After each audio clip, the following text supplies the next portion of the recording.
If I didn't see you jump the turnstile, I'm not writing you. But if I clearly saw you, I will write you. And you let your partner know that. We had too many summons issue where we had tokens at that time. And people would say, no, but I paid my fare. No, I saw you come through the gate. If you didn't see that, why are you writing me? And I let my partner know. Did you see him come through the gate? Then if you didn't, you're not writing him. If you're not sure and you're questioning yourself, don't write him. So you got to start with the basis. You got to start in the academy. Don't bring no false arrests in here. And you as an individual, me being an Afro-American in the precinct, I have to also watch my back. 113 precinct was 2 female black officers. This was in the paper. And they were doing the right thing. You know what the white officers was doing? They take a hair comb. We had radios at that time. And they take the hair comb and run it back and forth against the speaker part. And they call for a 1013. That's an officer need assistance. And the white officers was taking that comb that they couldn't find the location. This is online. You know, we got a system here. So what I'm telling you, you don't have to believe me standing here. Read it for yourself. 113 precinct in Queens.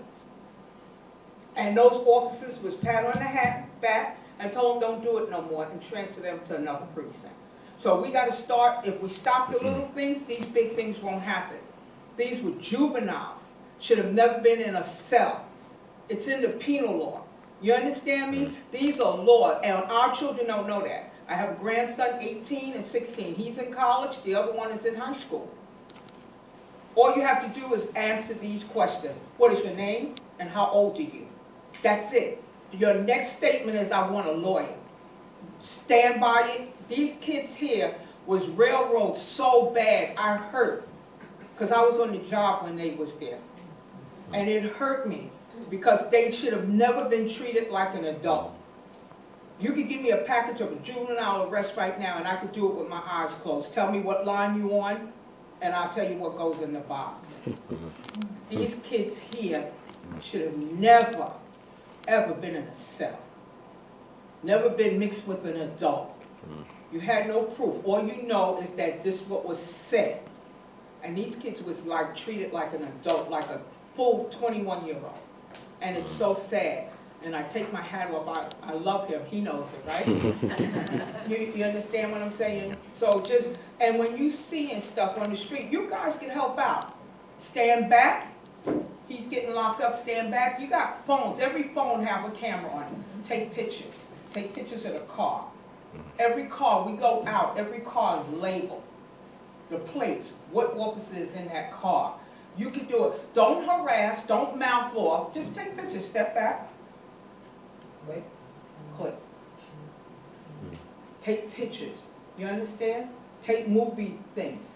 They can't hide from us no more. You understand? This will never happen if you guys work with it. Will never happen. Take pictures. Just stand back and relax. Don't mouth off. Oh, I can do what I want. I can stand here. It's a free country. It's not helping. It's hurting. Okay? Because then they lock you up for obstructing. Okay? So guys, just remember that. What these guys went through, you saw the document. I mean, like, I'm like, you know, and missing some of the important part. Let me rewind. Please, just stand back. We are the voices, and we can make changes. Please. Thank you.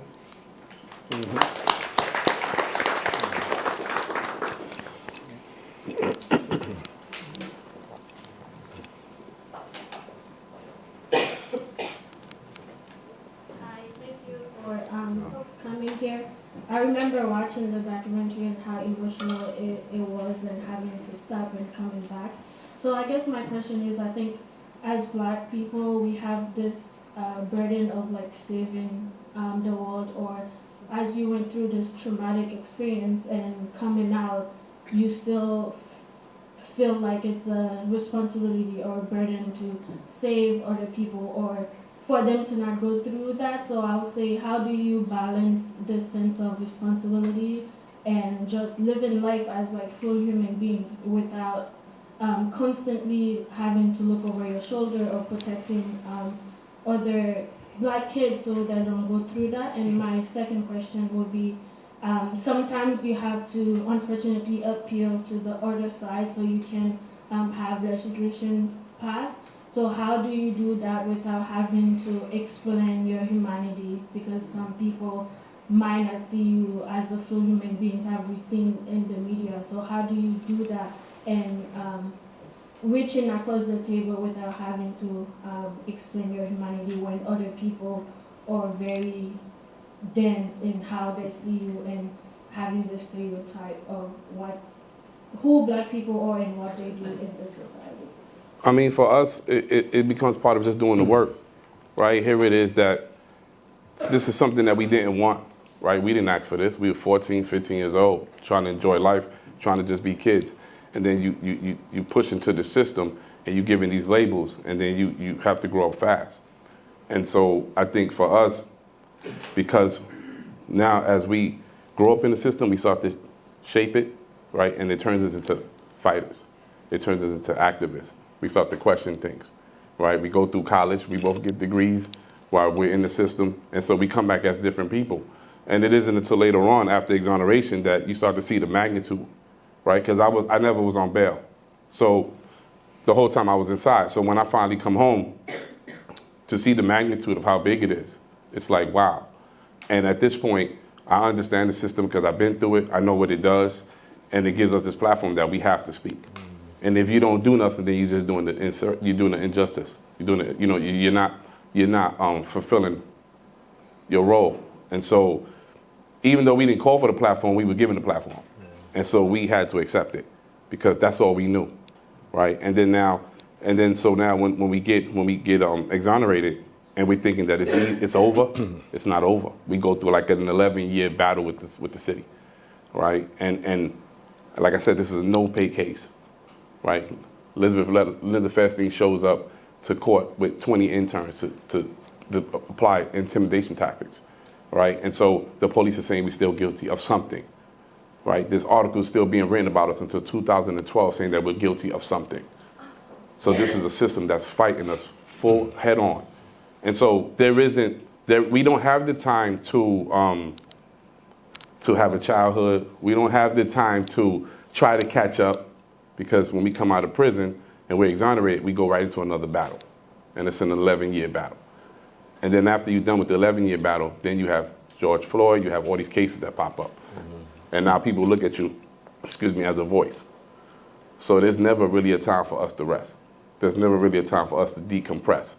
It doesn't happen. And our families go through the same thing because now they're sisters of. And so, in 1989, they were considered, they had these horrible labels also. They received death threats. So they went through their own trauma, and so that stuff never heals. You got to just deal with it. But we always push it to the back because there's something big at stake, and that's our children. And then now we all have kids. So for me, the main focus becomes Malia. Like, I have to fight for her. That's it. And then everything else doesn't matter, right? It's just about her being successful. And then get rich and die trying, right? So it's like by any means necessary. And so this is who I have. This is my child. So at the end of the day, I have to do everything I can to make sure that she's successful, right? And so there's still things that we deal with. There's still, trauma. We lost a whole childhood. And now we're what, 40? You do the math. Yeah. But it never stops, right? Trump gets into office. Then there's debate about Trump with us, and then Biden comes in, and so it just never stops for us. It's some way, somehow that our case has just been that case that America, New York City just wants to forget. But Black and Latino people, we cannot forget it because it's just that important to us, right? Because it establishes what happened to our youth after 1989. The 1994 crime bill comes in. The term super predator was used against us in 1989, leading up to 1994. So we become the poster children for mass incarceration at a juvenile level, right? You can house a man at $40,000 a year, right? Let's just say, but a juvenile is $200,000. So the money becomes more in housing the juveniles. and who's the perfect kids that you can use to say that we're heartless, we're committing more heinous crimes, right? And we don't care who we do it to. So you labeled a whole generation of kids, and then you decide to lock them up. And everybody just stand back and say, yeah, because they're crazy now. They're wilding. Lock them all up. Yeah. You know, we had to develop thick skin. And as time went on, we couldn't care less what people thought because we knew the truth. And when it finally was released to the world that we told you so, you know, that felt good. And I also, you know, I have 2 daughters of my own. When I look at them and I realize that I have to keep on. And when I see people, young or old, that I'm inspiring them, I'm like, yeah, I'm doing something good, you know, and we have to pay it forward. We're not supposed to be here. Yeah. They thought. Yeah. And to be here and to fight to be here is something that we should celebrate. You know, I'm a humble person, everybody knows, but because of everything that's been happening over the years, it has pushed me out my comfort zone to start speaking and raising awareness. I was just in a position like Antron McCray, my brother, which you don't even see him. And then when they see us, it was like a narrator voice and in the doc. Actually, it was Raymond and Yusuf before myself that said, Kev, you need to show your face more. You need to come out to the project more. You know, and let's get involved. And from that, I'm so glad that I embraced that because now I see that we have a voice and people are seeing us and hearing us. Yeah. Good afternoon, everyone. It's so good seeing you guys. You know, I've been on this case since 1989. And Kev and Raymond, talk a little bit about the time when you first came home and before the exoneration. Talk a little bit about having to report as a sexual offender during those days. Yeah. And secondly, talk about the sad irony as to Mateus Reyes still out there committing crime while they're still trying to pin the crime on you guys. The sad irony as he was still doing the same MO all along. Thank you so much. Yeah. Yeah. Okay, I guess I'll take the first part. Yeah. Wow, I remember, yes, Raymond was never bailed out, and I was bailed out in 1997, and I had to report, actually not too close, on 40th Street as a sex offender. Level 3, to be exact. And level 3 is the worst of you're a sexual predator. And you're talking about dehumanizing? Step in there and you had to tell who you are, where you live. You can't go to a certain school. Now, I grew up in a household of women. I have 2 daughters right now. So it was harsh to go through that. And it was set for us to fail, you know, but we surpassed that. And it was, let me see, in 1997, I went up until 2000. And then after that, you have to be a sexual offender for 10 more years after that, you know. Yeah. So it was a long process that we had to go through. Yeah. Still So remember. it was dehumanizing to go there and they call you and you go to a certain room. And on the room it says Central Robbery Unit, but it was really a sex offender unit. And going there and knowing that you're innocent and you have to report, even though you're innocent of the crime. So that was very hard to go through all those years. And they thought, quite frankly, that we would give up. Myself and Yusuf Salam was actually in the same sexual predators class, documenting when they see us. And it was just crazy that we had to go there. And I remember me and Yusuf used to look at each other, like, what are we doing here? And to add insult to injury, we had to pay for it. Yeah, so coming out in 1997, when you don't have any means, financial, that's one setback that they try to keep you to go back in prison. Because at that time, the recidivism rate was very high. So it was all these different tactics they had to set us up So that time was crucial, but we stayed out. Yeah. And then with Mateus Reyes, he was known as the East Side rapist, the East Side slasher, right? And so he worked at a bodega on 102nd Street, which is right around the corner from the 23rd precinct. So a lot of the police officers knew him when they used to go in there and get coffee and donuts and stuff. Yeah. And so the night that he commits the jogger case, and this is all him. This is part of his testimony. As he's leaving the scene of the crime, they stop him because they're looking for juveniles. And they ask him, has he seen any juveniles? And he tells them no. And he says that if they'd have looked at his pants, they'd have saw the blood on his pants. This was a guy who, when you look at the old Law and Order episodes, and they show in the opening credits, they show the article that says East Side Rapist captured. That's him. That's what they're talking about. Yep. And so he over I believe 1989, over the course of the summer, he commits 4 rapes and a murder and rape of a pregnant woman, right? And so he doesn't get caught by the police. He goes in, he sneaks into this building, high-rise building. He assaults this woman, and upon leaving, she runs downstairs and she tells the doorman, and that's who actually grabs him, right? So police never arrested him. The workers in the building arrested him. But there was this one cop who was looking for a guy because there was attempted rape 2 days before the Central Park jogger case in Central Park. And the guy they was looking for had stitches because that's how the woman ID'd him. And so there was a detective who was looking for Mateus Reyes because he got his name, right? But they never put it together. And this was the same Homicide North Detective Squad who was working our case, they was working his case. Mm-hmm. And so, so now you fast forward 13 years, 14 years later, and he sees Corey Wise walking in the yard, and he says, wow, that guy's still here for this case that I committed. And so he goes and he has this conversation with Corey, but he doesn't tell him that he did it. He just has this conversation. They talk about religion, spirituality, and finding Christ. And what people don't know is that in 1989, they had a fight because they was in the same housing unit over the TV, right? And so Corey has a scar that came from Mateus Reyes. And so now he sees him 14 years later, and they have this conversation. And it's due to the conversation that he has with Corey that Mateus is compelled to say something.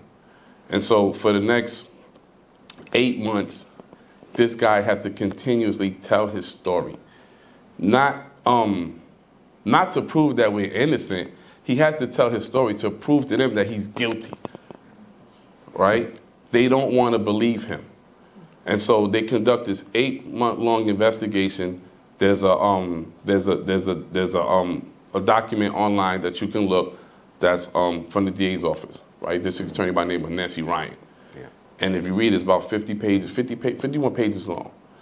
And Mateus Reyes, he's telling the story, and they don't want to believe him. They want to make him the sixth man, right? And they know that his MO is that all his victims are bound and gagged, and all their injuries around the face and the head so that they can't ID him. And so now, when it comes to the jogger, he gives them specifics that they didn't even know. Like he took her keys, he tried to get the address to her apartment, stuff like that. And then when you test the DNA samples, because there's one sample, but it's 2 markers. And so one is on the sock, and then one is inside the victim. And both of those is hidden. So he's the sole person who committed this crime, nobody else. The drag mark says that it's about 12 inches, which says that only one person dragged this woman. And so we go through this 8-month investigation, almost a year, where the police is trying to connect them to us. And so Mateus Reyes finally gets to his deposition, which lasts about 3 days long. And by this time, he's so tired of telling his story that he says, listen, if you guys don't get it now, that's it. I'm done. I'm leaving. I'm going back to my prison. I'm not going to say nothing else. And so, and then here came the kicker. The kicker was that he showed them how real he was, that he gave them 4 unsolved cases. And that's in the document. We ain't got to lie about this stuff. It's there, right? And so that's when it becomes real. Because now, once we get a hold of it and we get the affidavit, now it's out. And then now the people just start doing their research and they start to see it. And so the whole time, the police department is sitting here trying to connect Reyes to us. And so during the deposition that we conducted over 100 depositions with the police officers, we find out that they keep a little book, right, The Homicide North Detective Squad of back then is the same Homicide North Detective Squad that they try to give us now to help us in the reinvestigation. Right? This is just the younger generation, but there are 2 detectives that are still on there from the old one. So these are the guys who are supposedly spearheading the investigation of trying to help. We get their booklet, and in their booklet there's 3 points, and one of them is connect the boys to Reyes.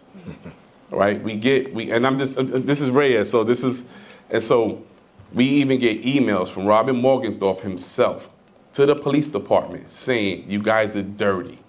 You guys are trying to connect Reyes to these boys so you cannot talk to them. The police department wanted to file a lawsuit against the district attorney's office because they wouldn't give them access to Reyes. This is all factual. This is in a document. Oh, yeah. We have it. Yeah. And this is the reason why they wanted to drag us out for so long and they didn't want to take us to trial, because the exposure would have just been so much. I mean, you know, and so here was Reyes who was trying to prove his guilt, right? And the man, I mean, this is 30 plus years later. He has 33 1/3 to life. He's up for parole. The man has been married. People don't know that. The man has been married since he's been in prison.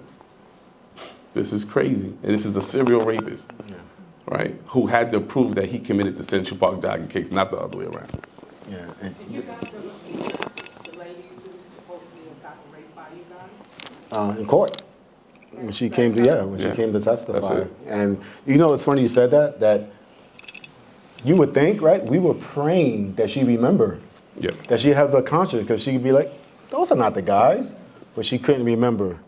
And that was like a blow to us, because they say, oh, see, they're part of that. And we was hoping that she gained consciousness when she came to court, you know. And something really quick. During that time when the investigators been knew about Reyes, because at one time I was out of prison, they came to my house. And my mom, but she still, my mom is my mom. She still was naive to the fact. At this time, I was like, don't open the door for anybody, Mom. I was in the bathroom, and my mother opened the door, and it was the investigators. And they said there was a fire where I live at. And they said, we wanted to show you pictures. These investigators, very sneaky, they slipped in pictures of Reyes to see if I recognized him. Yep. And I looked, and I said, I don't know anybody here. They was trying to connect us, like you said, connect them to Reyes by any means necessary. Yeah. So they been knew about Reyes. They were just trying to connect the dots somehow. Yeah. And that was one of the reasons why we fought so hard for the database. Because we was always saying, if you establish a DNA database and then you run the marker, you're going to find out that we're innocent. But nobody wanted to run that marker, right? It was just like, oh yeah, we're going to create this database and we're going to arrest people who are coming out of prison for old crimes. They didn't anticipate what's going to happen when somebody's innocent. What are we going to do about that? Yeah. I have a question up here too. Oh, yes.